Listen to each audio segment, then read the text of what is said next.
I'm Sarah Holt, I'm 38, and I worked my way up from a junior intel officer to a Navy captain. For years, I bent over backwards to support my father, rides, appointments, paperwork, everything, always trying to keep the peace. But the day he grabbed my arm in a Pentagon hallway and yelled that I didn't belong in a room I was cleared to lead, I made a different choice. If you've ever been dismissed, underestimated, or humiliated by someone you showed up for, you'll understand this. And you're not alone. Share your story in the comments. Before I get into what happened, tell me where you're watching from. And if you've ever had to stand your ground after being pushed too far, hit like and subscribe for more real stories about boundaries, power, and taking your life back. What happened next surprised even me. I arrived at the Pentagon on a Tuesday morning in late October, my service khakis pressed sharp enough to cut glass. The assignment was routine, a week-long joint tasking rotation with intelligence teams from all branches. I'd done this before. The building didn't intimidate me anymore. My father insisted on driving me from his place in Arlington. "Traffic around here is insane," he said, already reaching for his keys before I could protest. "I'll get you where you need to be." James Holt had worked at the Pentagon for 32 years as a GS-15 program manager before retiring. He knew every corridor, every cafeteria, every shortcut through the labyrinth. He also talked about it constantly, as if the building belonged to him in some fundamental way. We merged onto Interstate 395 in his aging Camry, the radio tuned to a talk station I didn't recognize. He drove with the confidence of someone who'd made this commute 10,000 times. "So, what rank are you now?" he asked, eyes on the road. "Lieutenant? Maybe Lieutenant Commander." "Commander," I said. "Oh, 5. Has been for 3 years, Dad." He nodded vaguely, the information sliding past him like water off glass. Right. That's good. Moving up the ladder. I didn't correct him further. This was a familiar pattern. My father measured my career in abstractions. Promotions were good, assignments were interesting, deployments were necessary, but he never asked what I actually did. Intelligence analysis, operational planning, classified briefings that shaped fleet movements across the Pacific. These details never landed. In his mind, I was still the ensign who'd called him nervously before her first underway period. At the Pentagon gate, he pulled up with the casual ease of someone who'd done this 1,000 times. He reached for his old DoD badge, the one with his photo from 2015, back when his hair was darker and his jawline sharper. The guard glanced at it, then at him. "Sir, this credential expired 6 years ago." My father's face tightened. "I worked here for 3 decades. "I think I know, Dad." I leaned forward from the passenger seat, offering my active duty ID and orders. "He's just dropping me off." The guard processed my credentials, waved us through, and my father drove in silence for 30 seconds before muttering, "Used to be you could just show your face." We parked in Visitor Lot C. He insisted on walking me inside, even though I had my bearings and a schedule to keep. He moved through the corridors like a tour guide, pointing out offices he used to frequent, breaking rooms that used to serve better coffee, hallways that used to be restricted but weren't anymore. "She works in the Navy," he told a passing Army major who'd nodded politely at me. Not, "She's a commander." Not, "She's here for joint operations." Just, "She works in the Navy," like I filed paperwork in a back office somewhere. As we walked, he corrected my posture. "Shoulders back, Sarah. You're representing the service." I was already standing straight. I'd been standing straight since I learned to march at the academy. But I didn't argue. Arguing with my father about small things only made the small things bigger. Near the secure corridor leading to the SCF wings, he slowed his pace and lowered his voice. "Listen, these rooms down here? They're for top brass. Generals, admirals, the people running actual operations. Don't embarrass yourself trying to sit in on meetings you're not cleared for." I kept walking. I didn't tell him I'd been cleared for TS/SCI since I was a lieutenant. I didn't tell him I'd briefed flag officers on threat assessments in 3 different theaters. I didn't tell him that top brass had requested me specifically for this rotation. The old patterns were too entrenched. He saw me as someone who needed guidance, protection, warnings about a world he thought he understood better than I did. And I'd never pushed back hard enough to break the cycle. It was easier to let him believe what he needed to believe. But something felt different today. Maybe it was the way he kept talking over me. Maybe it was the way he explained Pentagon etiquette to me like I was a tourist. Maybe it was just the accumulation of years, decades, really, of being unseen. We reached the main atrium. He checked his watch, a old Timex with a scratched face. "I'll pick you up at 1700 hours," he said. "Don't wander off. This place is a maze if you don't know it." "I'll be fine, Dad." "I'm serious. People get lost here all the time." I didn't tell him I'd navigated carrier flight decks in the dark, coordinated with allied forces in languages I barely spoke, managed crisis responses in windowless rooms under impossible pressure. I just nodded. He clapped me on the shoulder, a gesture that felt more commanding than affectionate, and turned to leave. I watched him go, his gait still confident, still assured, still moving through the Pentagon like he owned a piece of it. I checked my phone. 1400 hours. I had 30 minutes before my first briefing. I stopped by the restroom, checked my uniform in the mirror, adjusted my cover. The woman looking back at me was a commander in the United States Navy. She had 17 years of service, 3 combat deployments, and a record clean enough to earn her a spot in rooms most people would never see. But to my father, she was still someone who needed directions to the parking lot. I left the restroom and headed toward the secure wing. My phone buzzed. A calendar reminder. SCIF 4B. Interagency Threat Assessment. Attendees. Joint Chiefs Staff, SecDef Reps, Branch Operational Leads. I moved faster, heels clicking against the polished floor. My father's voice echoed in my head. "Don't embarrass yourself."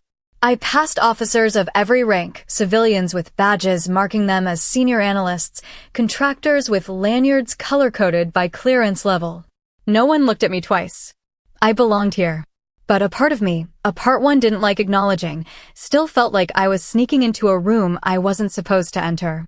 That feeling had my father's voice attached to it. It always had. I turned down the corridor toward the SCF entrance, the walls narrowing, the lighting dimmer. Security cameras tracked movement from ceiling corners. A Marine stood outside the reinforced door, checking credentials with the efficiency of someone who'd done this 1,000 times. I could see my father's face in my mind, the way he looked at me in the car. Like I was still 22. Like I hadn't earned every single piece of metal on my uniform. Something was building inside me. Not anger. Not resentment. Just a quiet, growing awareness that the collision between who I was and who he thought I was couldn't be avoided much longer. I kept walking toward the secure briefing room, my credentials ready, my clearance active, my name on a list that mattered. And somewhere behind me, in a building he no longer had access to, my father probably believed he was the one who'd gotten me here. My phone buzzed at 1458 hours. A secure text, routed through the defense network, encrypted and brief, SCF 4B. Doors close in 60 seconds. I picked up my pace, moving from a professional stride to something just short of a jog. The corridors were busy, staff officers shuttling between meetings, civilians clutching folders, a pair of Air Force captains debating something in low voices as they passed. I heard footsteps behind me, faster than mine. My father's voice cut through the ambient noise. "Sarah, wait up." I didn't slow down. The SCF door was 30 feet ahead, the Marine standing outside it already glancing at his watch. My father caught up, slightly winded. "Where are you going in such a hurry?" "Briefing," I said, not breaking stride. "Which one?" I didn't answer. The details were classified. He didn't have need to know. We reached the outer door. I pulled my common access card from my uniform pocket and held it to the scanner. The light flashed green. The magnetic lock disengaged with a heavy click. My father grabbed my arm, his grip firm enough to stop my forward motion. "Sarah, stop." I turned to face him. His expression was serious, almost alarmed. "You can't go in there." "Dad, I have to. That room is for top brass only." His voice was loud enough that a passing Navy lieutenant glanced over, then quickly looked away. I kept my tone level. "Dad, I'm due inside." He stepped between me and the door, his body language protective, but his words patronizing. "Don't be ridiculous. They'll laugh you right out of that room. Let me deal with this." The Marine guard was watching now, his face carefully neutral. I felt something shift inside me. Not anger, something colder, sharper. The realization that this wasn't protection. This was dismissal. Public, unambiguous dismissal. "Dad, step aside." "I'm serious, Sarah." I know how this place works. You don't just walk into a flag-level briefing because you think you're supposed to be there. I am supposed to be there. He shook his head, the gesture both pitying and certain. Sweetheart, listen to me. I've been in this building longer than you've been in the Navy. I know what rooms are for whom. This isn't. I stepped past him. The guard, reading the situation with the practiced skill of someone who'd seen every flavor of Pentagon drama, opened the inner door for me. My father lunged forward, his voice rising. Hey, I said she can't. He followed me through the door. The heavy steel panel swung shut behind both of us, the automatic lock engaging with a final, echoing thunk. We were inside the SCF antechamber now, a small space with another door ahead, this one marked with red and white warnings about authorized access and federal penalties for violations. My father looked around, realization beginning to dawn. Sarah, we need to leave. Right now. The inner door opened. A room full of generals and flag officers stood as I entered. I saw them in a sweeping glance. Army, Air Force, Marine Corps, Navy. A wall of stars and eagles. Ribbons representing campaigns I'd studied at the War College. Faces I recognized from Joint Task Force briefs and strategic planning sessions.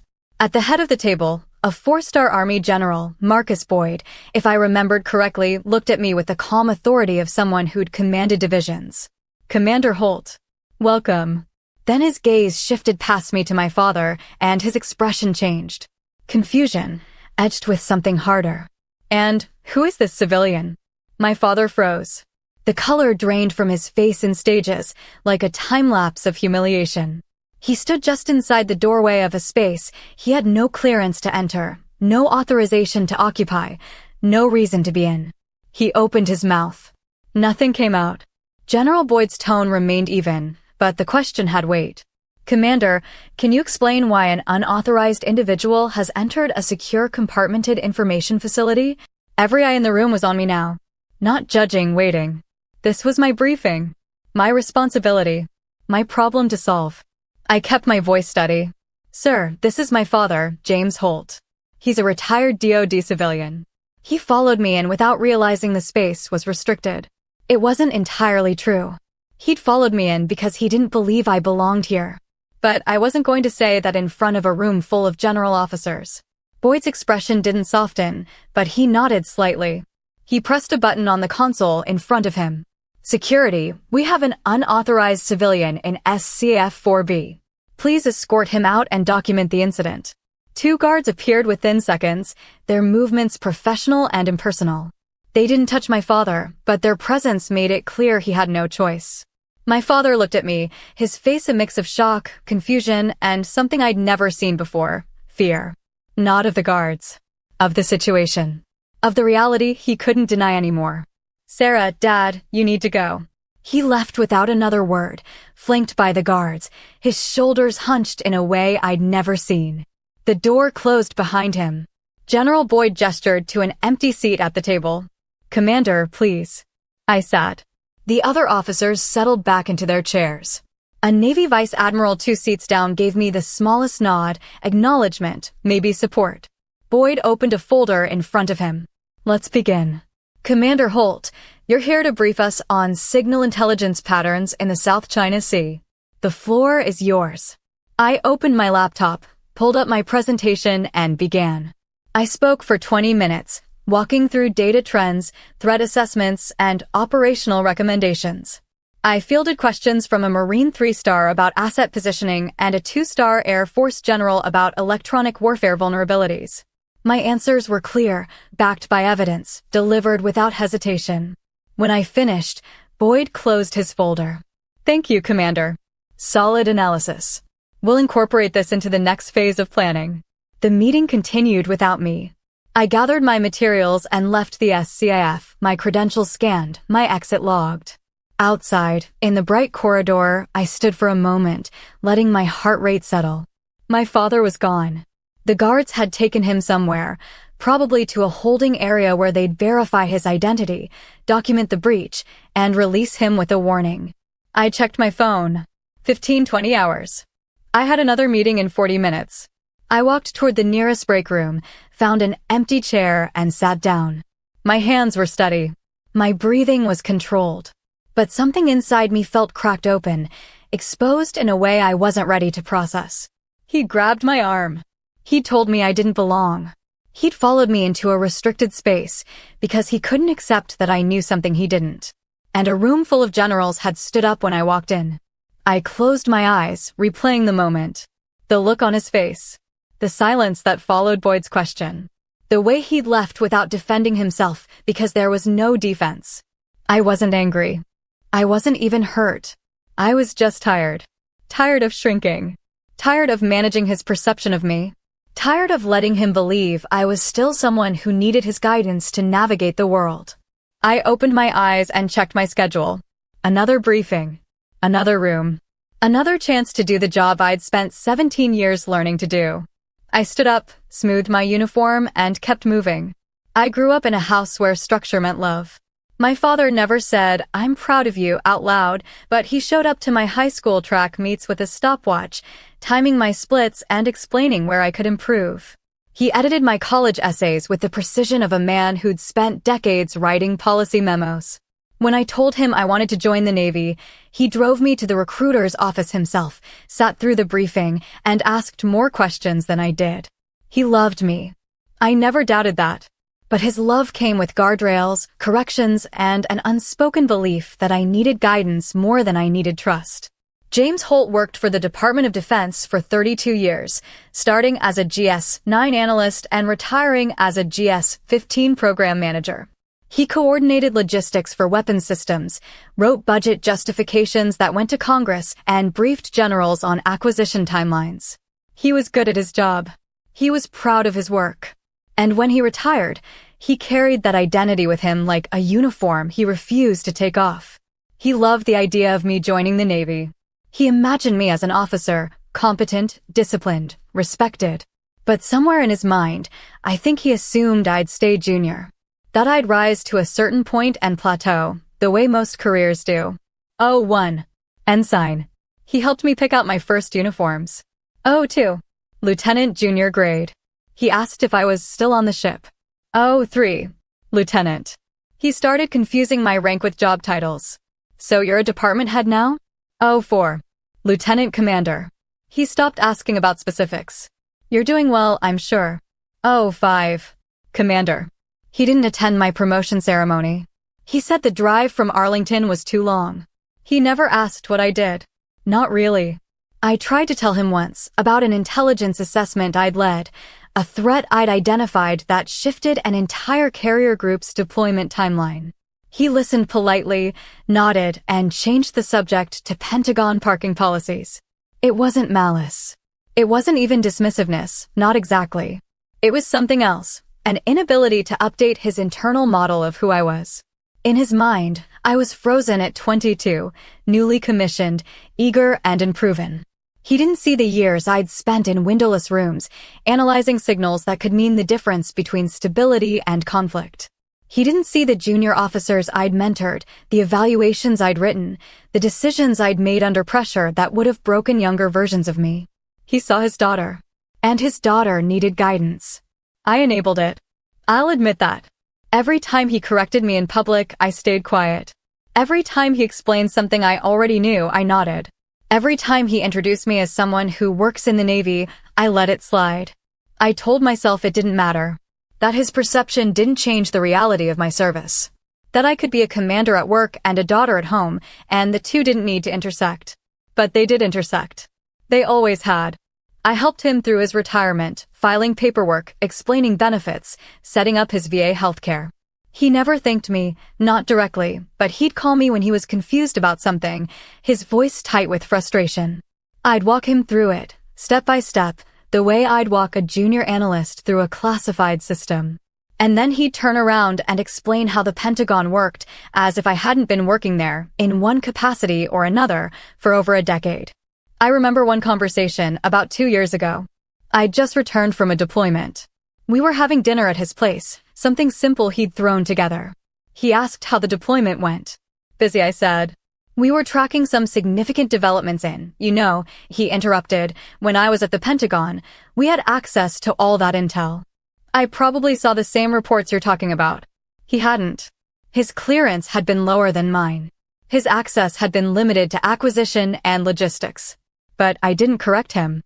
I just nodded and finished my meal. That was the pattern. I carried the weight of our relationship, adjusting my behavior to keep things smooth, avoiding confrontations that might force him to see me clearly. I told myself it was respect, that I was honoring him by not challenging his authority. But respect isn't the same as erasure. And authority that demands you stay small isn't authority, it's control. I saw the same dynamic in my own command. Junior officers who outgrew their mentors but couldn't admit it.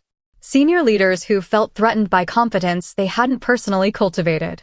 The fragile egos of men who'd built their identities on being the smartest person in the room, only to discover the room had moved on without them. My father wasn't cruel. He wasn't abusive. He didn't rage or manipulate or gaslight. He just couldn't see me.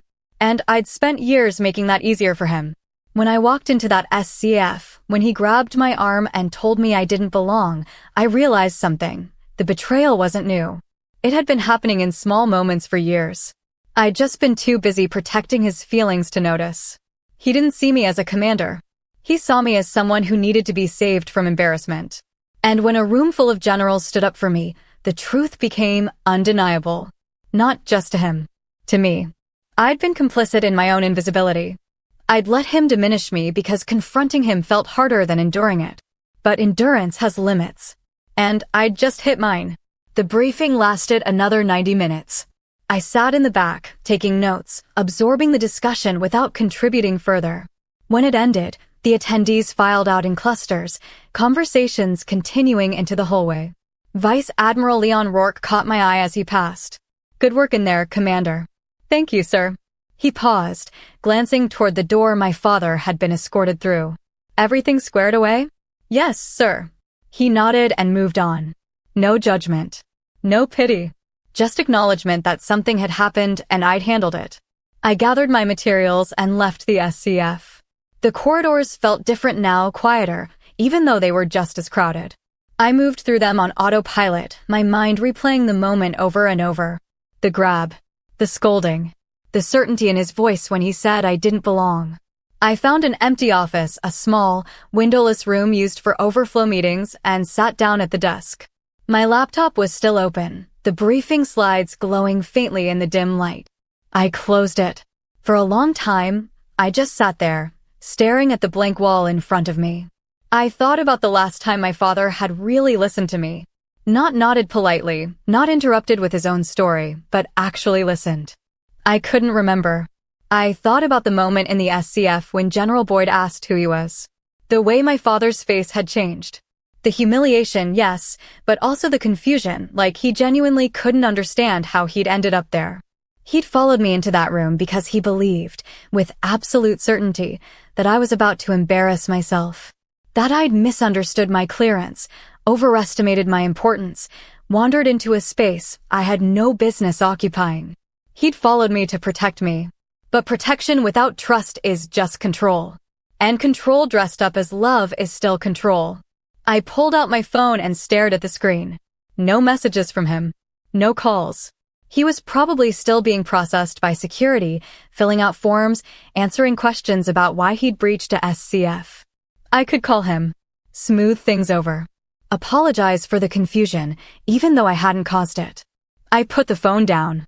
I thought about the officers I'd served under, the good ones, the ones who'd shaped me. They'd pushed me hard, challenged my assumptions, demanded excellence. But they'd also trusted me.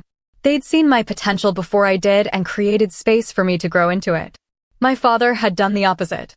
He created a ceiling and insisted I stay beneath it. Not out of malice. Out of fear. Fear that if I surpassed him, I wouldn't need him anymore. Fear that his expertise, his knowledge, his years of service would become irrelevant. Fear that I'd become someone he didn't recognize. And in trying to prevent that, he'd made it inevitable. I checked my watch. 16:30 hours. I had one more meeting today, then I was done. I stood up, smoothed my uniform, and walked back into the corridor. My phone buzzed. A text from my father. "Where are you?" I didn't respond immediately. I let the message sit there unanswered while I walked to my next meeting. When I finally replied, it was brief, still working. I'll find my own way back. 3 dots appeared, then disappeared, then appeared again. Finally, we need to talk. I put my phone away. Yes, we did need to talk. But not today. Not while I was still processing what had happened. Not while the image of him standing in that SCAF, frozen and exposed, was still fresh in my mind. I attended my final meeting of the day, a smaller session, fewer stars, more technical focus. I contributed when appropriate, stayed quiet when I had nothing to add, and left when it was done. Outside, the sun was setting over the Potomac. The Pentagon's parking lots were emptying, the day shift giving way to the night crew, analysts, and watchstanders and people whose work didn't respect business hours. I walked to the metro station, bought a farewell card, and rode the train back to my hotel in silence. In my room, I changed out of my uniform and into civilian clothes. I ordered room service, something simple, forgettable.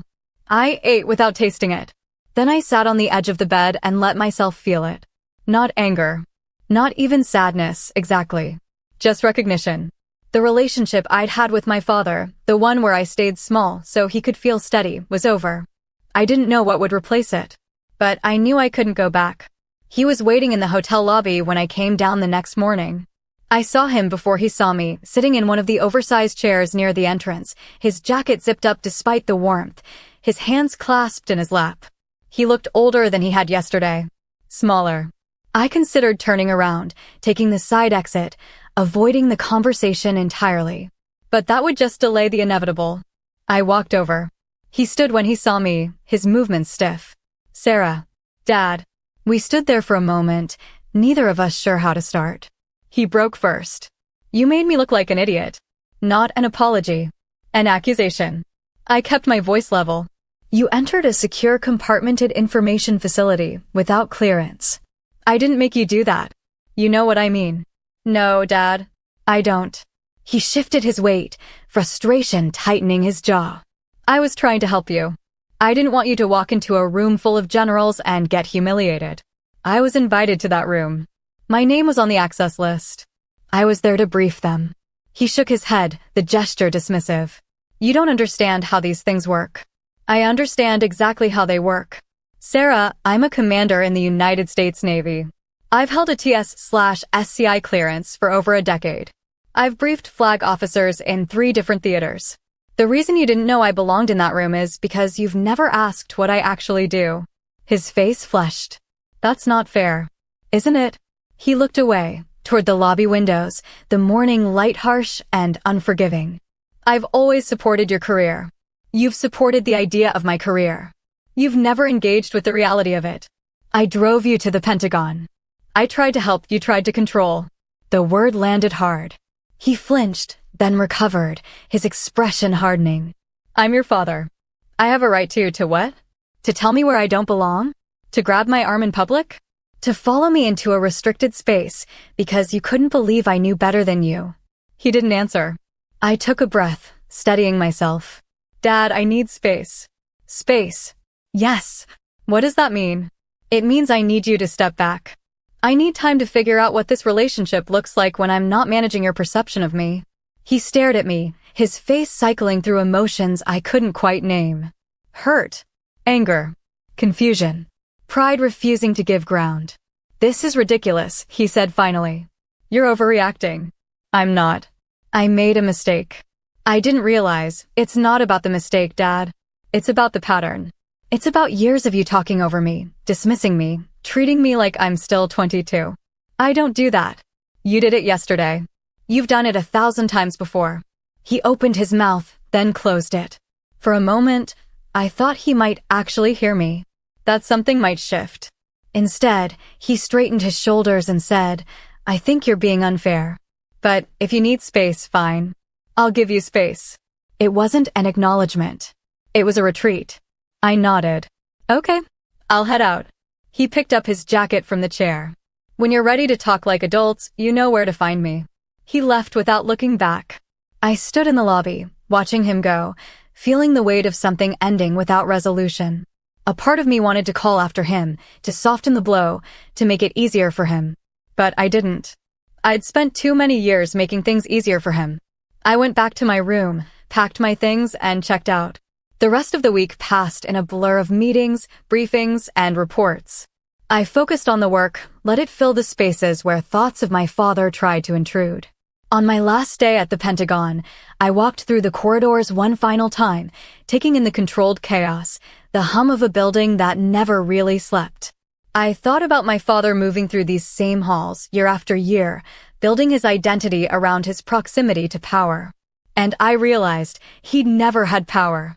He'd had access. And when the access ended, he'd tried to hold on to it through me. But I wasn't an extension of his legacy. I was my own. I left the Pentagon that Friday afternoon, my assignment complete, my evaluation strong. I didn't call my father to say goodbye. I just left. Word spread quietly. Not about the incident. Security incidents in SIFs stayed locked down, documented but not gossiped about. But the briefing itself had made an impression. My analysis had been sharp, my recommendations sound. 3 weeks later, I received a message from Vice Admiral Rourke's office. The Admiral requests a follow-up discussion on your South China Sea assessment. Are you available for a secure call? I was. The call lasted 40 minutes. Rourke asked detailed questions, probed my methodology, challenged a few assumptions. I defended my analysis without hedging, presented alternatives where appropriate, and acknowledged gaps in the data. At the end, he said, "We're incorporating this into the next phase of operational planning." Solid work, Commander. Thank you, sir. One more thing. His tone shifted slightly. Your name came up in a selection board discussion this week. I said nothing, waiting. Captain. Oh, 6. You're on the list. The promotion wouldn't be official for months. There were procedures, reviews, administrative timelines. But the selection was made. I thanked him, kept my voice professional, and ended the call. Then I sat in my office, staring at the wall, processing. Captain. Oh, 6. I'd worked 17 years for this. Every evaluation, every deployment, every late night in a classified space analyzing data that most people would never know existed. And my father had no idea. He'd stopped calling after our conversation in the hotel lobby. I'd stopped reaching out. The silence between us stretched from days to weeks. I didn't tell him about the promotion. I didn't tell him about the follow-up with Rourke. I didn't tell him that the room he'd insisted I didn't belong in had opened doors I hadn't even known were available. I just kept working. My days were full, briefings, reports, coordination with allied intelligence services. I was better at my job now, sharper, more confident. Something had shifted after the Pentagon. I'd stopped second-guessing myself, stopped managing how others perceived me. I'd stopped shrinking. One evening, my phone buzzed with a text from my father. Not a message, a link. An article about Navy leadership changes, some reshuffling at the Pentagon. No comment. Just the link. I didn't respond. 2 days later, another message, a quote about military service, something vague and inspirational, the kind of thing people share when they don't know what else to say. I didn't respond to that either. He was testing the waters, trying to reconnect without acknowledging what had happened. I recognized the pattern. I'd seen it in officers who'd been relieved of command, small overtures, attempts to reestablish normalcy without addressing the failure that caused the rupture. It didn't work in the Navy. It wouldn't work here. A month passed. Then another. I attended a change of command ceremony for a colleague, watched the ritual unfold with its precision and tradition. Afterward, at the reception, a captain I'd worked with years ago approached me. Heard your name came up for 06, she said quietly. Congratulations. It's not official yet. It will be. She smiled. You've earned it. I thanked her, and we talked for a while about the operational tempo, the challenges of the current threat environment, the usual shop talk that fills the margins of military gatherings. When I left, I felt something I hadn't felt in a long time. Steady. Not happy, not sad. Just steady. I drove back to my apartment, changed into running clothes, and went for a long run through the neighborhood.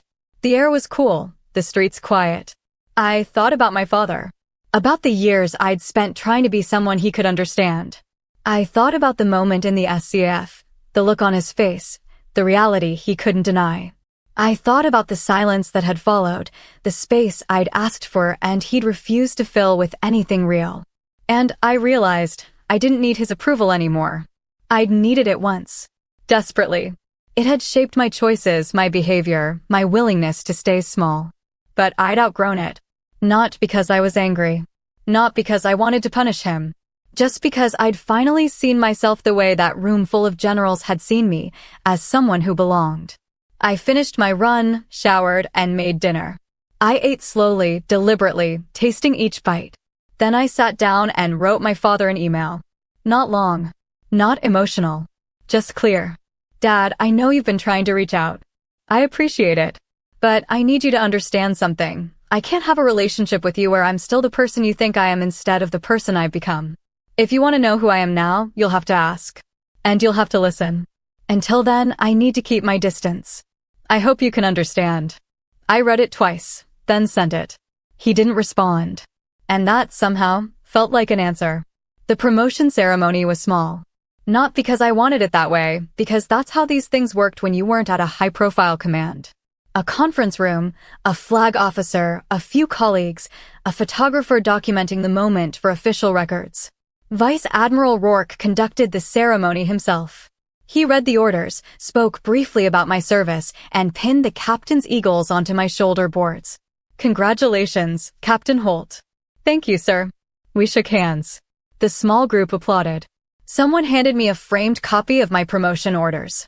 Afterward, there was cake in the break room, casual conversation, the kind of low-key celebration that happens when everyone present understands the significance without needing to make a spectacle of it. Captain Dana Ruiz, a colleague I'd worked with on a previous assignment, pulled me aside. How does it feel? Surreal, I admitted. You've earned it. Don't let anyone tell you otherwise. I smiled. I won't. She hesitated, then said, Your father didn't come? I shook my head. I didn't invite him. She nodded, understanding without needing details. That's hard. It is. But necessary? Yes. She squeezed my shoulder and moved on. Later, alone in my office, I looked at the framed orders on my desk. Captain, United States Navy. Oh, 6. I thought about calling my father. Telling him. Offering one more chance for him to be part of this. But I didn't. Because this moment, this achievement, wasn't about him. It was about 17 years of service.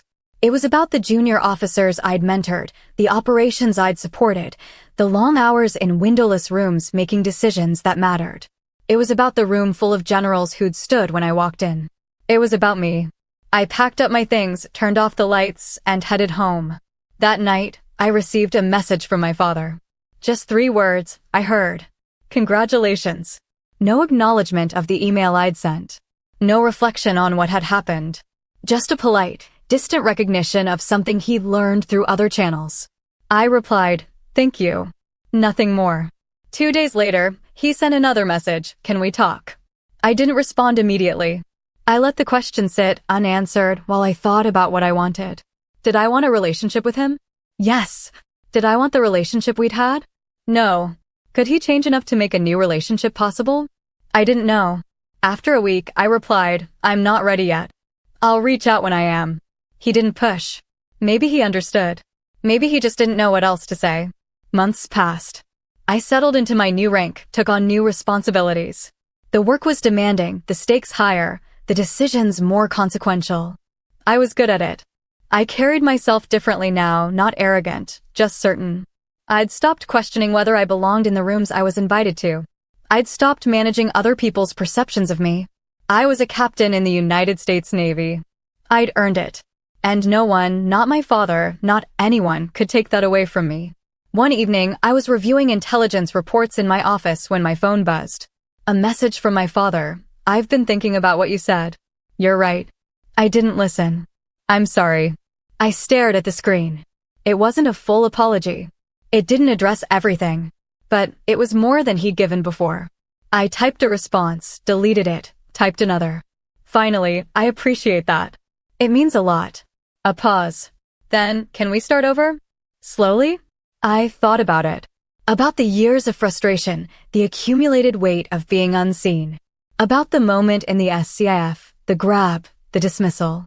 But also about the man who'd driven me to track meets, who'd helped me prepare for the academy, who'd loved me in the only way he knew how. Maybe I typed. But it has to be different. I need you to see me. Really see me. I want to try. I didn't respond immediately. I let the words settle, weighing them against everything that had come before. Finally, okay. Let's talk next week. We did talk. It was awkward, halting, full of pauses and careful phrasing. He asked about my new responsibilities. I answered, watching to see if he was really listening. He was. Or he was trying. It wasn't perfect. It wasn't a clean resolution. But it was a start. Over the following months, we spoke more often. He asked better questions. I shared more freely. He still slipped into old patterns sometimes, talking over me, explaining things I already knew, but he caught himself now. Apologized. It was progress. Slow, inconsistent, but real. I didn't forgive him in one dramatic moment. Forgiveness, I learned, wasn't an event. It was a process. And I was still in it.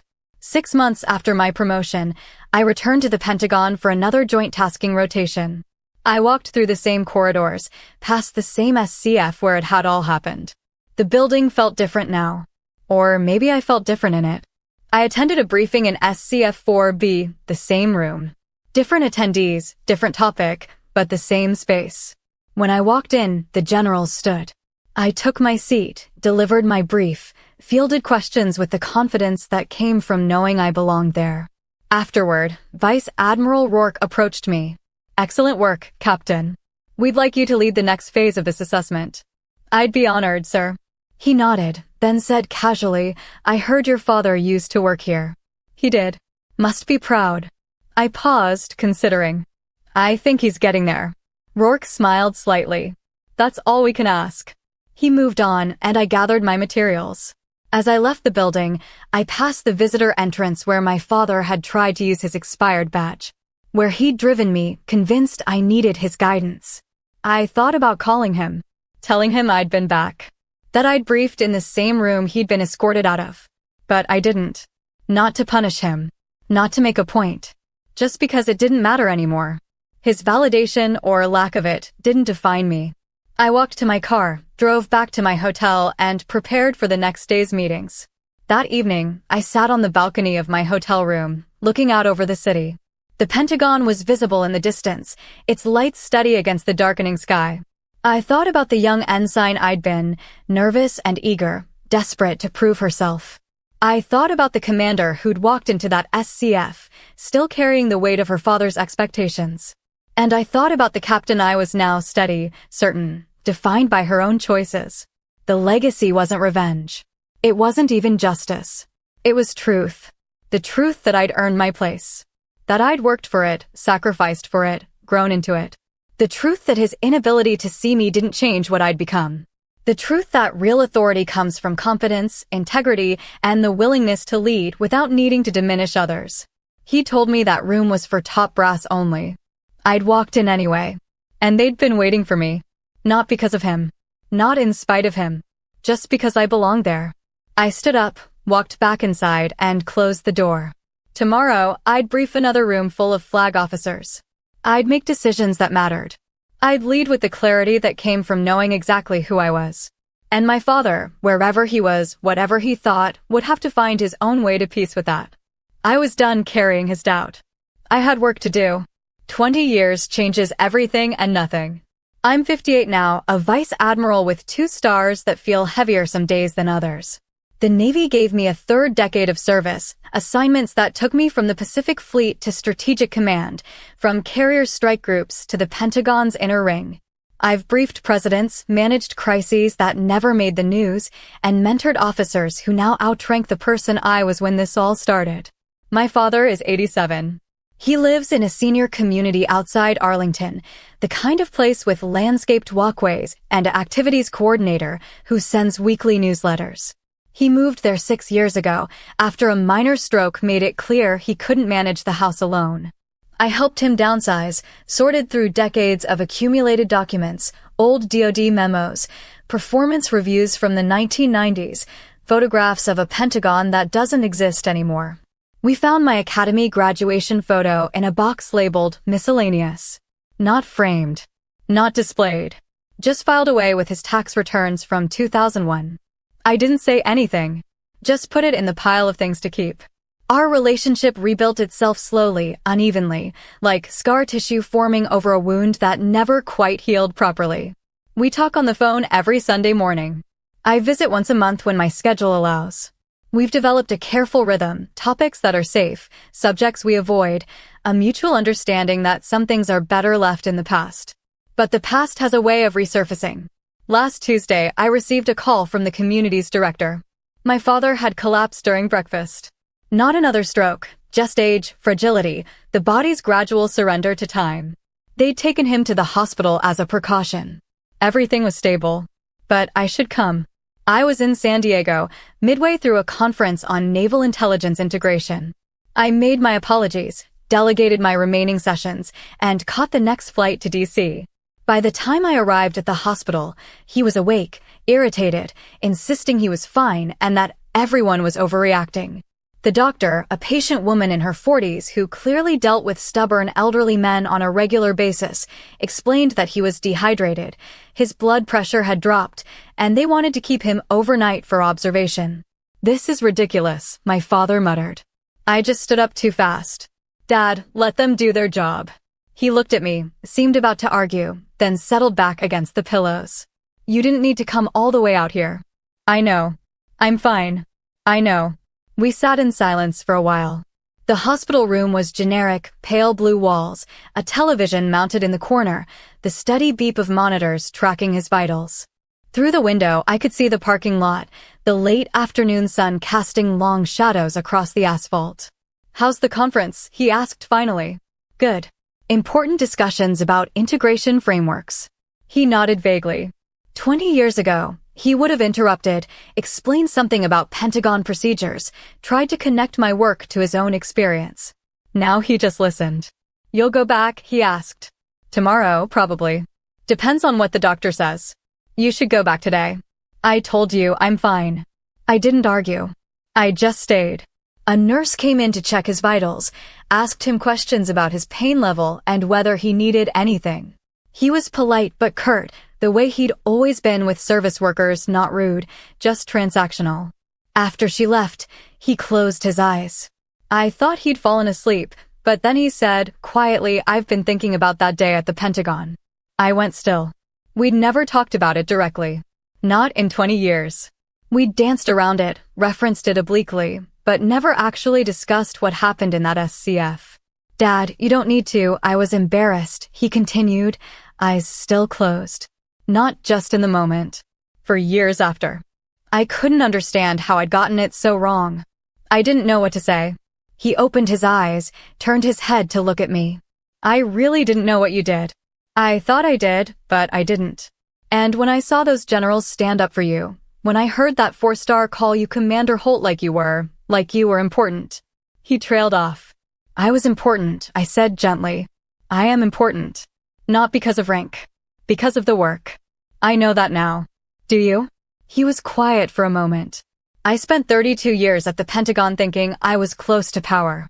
I coordinated with generals, I briefed flag officers, I had access to classified programs. I thought that made me important. You were important, Dad. Your work mattered. But I wasn't in the room. Not really. I was adjacent to it. And when you walked into that room, and they stood up," his voice cracked slightly, "I realized you were everything I'd wanted to be and never was." The monitors beeped steadily. Somewhere down the hall, a phone rang. "That must have been hard," I said. "It was. But not in the way you think." He shifted in the bed, wincing slightly. "I wasn't jealous. Or I was, but that wasn't the worst part. The worst part was realizing I'd spent years trying to keep you small because I was afraid of becoming irrelevant. I'd known this, of course. I'd understood it even 20 years ago, in the immediate aftermath. But hearing him say it, acknowledging it directly, felt different. "You were never irrelevant to me," I said. "I was irrelevant to myself. And I couldn't stand it." He looked at the ceiling, his jaw tight.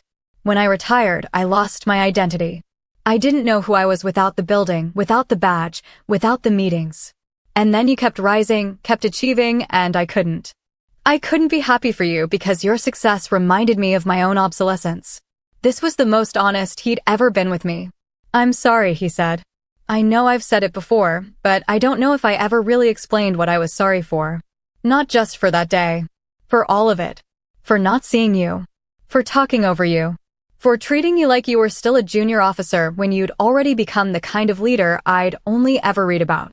I reached over and took his hand. It was smaller than I remembered, the skin thin and spotted with age. I forgive you, Dad. Do you? Yes. He squeezed my hand weakly. I don't know if I've forgiven myself. That's harder, I admitted. But you should try. We sat like that for a while, his hand in mine, the hospital sounds filling the silence between us. Eventually, he fell asleep. I stayed until visiting hours ended, then drove to a hotel near the hospital. That night, I couldn't sleep. I lay in bed thinking about the arc of our relationship, the years of friction, the breaking point, the slow reconstruction. I thought about the person I'd been at 38, still carrying the weight of his expectations, still trying to prove myself to someone who couldn't see me clearly. And I thought about who I'd become in the years since. The promotion to captain had been just the beginning. I'd commanded a destroyer squadron, served as Deputy Director of Naval Intelligence, led task forces in 3 theaters. I'd made decisions that affected thousands of sailors, shaped policies that would outlast my service, mentored junior officers who would carry forward the lessons I'd learned. I'd become, by any measure, the kind of leader the Navy builds its future around. But more than that, I'd become someone who didn't need external validation to know her own worth. The next morning, I returned to the hospital. My father was awake, eating a breakfast of scrambled eggs and toast with the resigned expression of someone who knows hospital food is terrible, but arguing about it won't help. They're releasing me this afternoon, he said. Clean bill of health, relatively speaking. That's good. You should get back to your conference. I will. But I want to show you something first. I pulled out my phone, opened my photos, and scrolled to a picture from 3 months ago. A ceremony at the Pentagon. A promotion. 2 stars becoming 3. I hadn't told him. Not because I wanted to punish him, but because I'd learned that my achievements didn't require his acknowledgement to be real. But looking at him now, diminished by age and illness, but finally, genuinely seeing me, I wanted to share it. I handed him the phone. He looked at the image, me in my dress whites, a 3-star admiral pinning on my insignia, a room full of senior leaders in attendance. He zoomed in slightly, studying the details. Vice Admiral, he said quietly. Yes. 3 stars. Yes. He looked up at me, his eyes watery. I should have been there. You weren't ready then. Maybe you're now. He handed back the phone, his hand trembling slightly. I'm proud of you, Sarah. I don't know if I've ever said that clearly. Not just proud of what you've achieved, but who you are. The kind of person you've become. Thank you, Dad. You did it without me. You did it in spite of me, really. I did it because of the foundation you gave me, even if you couldn't see where I'd build on it. He nodded slowly, absorbing that. When's your next ceremony? When you make 4 stars. I laughed. That's not guaranteed. And it might not happen at all. It will, he said with sudden certainty. And when it does, I want to be there. If you'll have me. I thought about it. About whether I wanted him at the most significant moment of my career, if it came. About whether his presence would enhance it or complicate it. We'll see, I said. 1 step at a time. He accepted that. We talked for a while longer, safe topics, easier subjects. He asked about my command, actually listening when I explained the complexities of modern naval intelligence. He told me about the senior community, the friends he'd made, a book club he'd reluctantly joined. It was comfortable. Natural. The relationship we'd built over 20 years of careful reconstruction. Before I left, he said, I've been writing things down. Memories. Stories from my time at the Pentagon. Some about you, growing up, the academy. Nothing fancy, just things I want you to have. In case I forget them. I'd like that. Some of it's hard to write. The parts where I wasn't, where I didn't handle things well. Those parts matter too. He nodded. I know. I kissed his forehead, told him I'd call when I landed in San Diego, and left. On the flight back, I thought about legacy, not the professional kind, measured in promotions and citations, but the personal kind. The complicated inheritance of family, the patterns we repeat and the ones we break. My father had given me discipline, structure, a foundation of service. But he'd also given me limitations, constraints, a ceiling he'd tried to impose. I'd taken the foundation and discarded the ceiling. And in doing so, I'd built something he couldn't have imagined. But also something he could finally see. The conference concluded 2 days later. I delivered my closing remarks, comments about integration, cooperation, the future of naval intelligence in an increasingly complex threat environment. The audience was attentive, engaged. Several flag officers approached me afterward with follow-up questions and invitations to continue the discussion. I was good at this. I'd earned the right to be good at this. That night, alone in my hotel room, I called my father. "How are you feeling?" I asked. "Better. Tired, but better." "Good." "Sarah," he said, "thank you for coming." "You didn't have to." "Yes, I did." A pause. Then, I meant what I said. About being proud. About wanting to be there for the next one. "I know. I've missed a lot. I can't get those years back." "No. But you can be present for what's ahead." "I want to be." "Then be." We talked for a few more minutes, then said goodnight. I sat on the edge of the bed, looking out at the San Diego skyline, thinking about time, how it heals and how it hardens, how it gives us chances to change and takes away the ones we miss. My father was 87. He might have 5 years left, maybe 10 if he was lucky. We'd spent 20 years rebuilding something that had shattered in a Pentagon SCF. We'd never get back the time before that, the years when I was rising and he was refusing to see it. But we had now. And now, I'd learned, was all that ever mattered anyway. 3 weeks later, I was back in Washington for a planning session. I drove out to my father's senior community, found him in the common area playing chess with another resident. He saw me and smiled, a real smile, unguarded. "Sarah, I didn't know you were in town. Last-minute trip. Thought I'd stop by." He excused himself from the chess game, and we walked outside to the courtyard. The spring afternoon was warm, the trees beginning to bloom. "I finished the writing," he said. "The memories I mentioned. That was fast. I've had a lot of time." He pulled a manila envelope from his jacket pocket. "I made you a copy. The whole thing's about 40 pages. Some of it's boring Pentagon bureaucracy stories, but there's other stuff too." I took the envelope. "Thank you. There's a section about that day. The SCF." I tried to be honest about what I was thinking, what I was feeling. It's not flattering to me. "I'll read it." We sat on a bench near the fountain. He looked older in the bright daylight, more fragile. But also more at peace. "Do you ever regret it?" he asked. "The Navy? All those years of deployments, moving around, the sacrifices."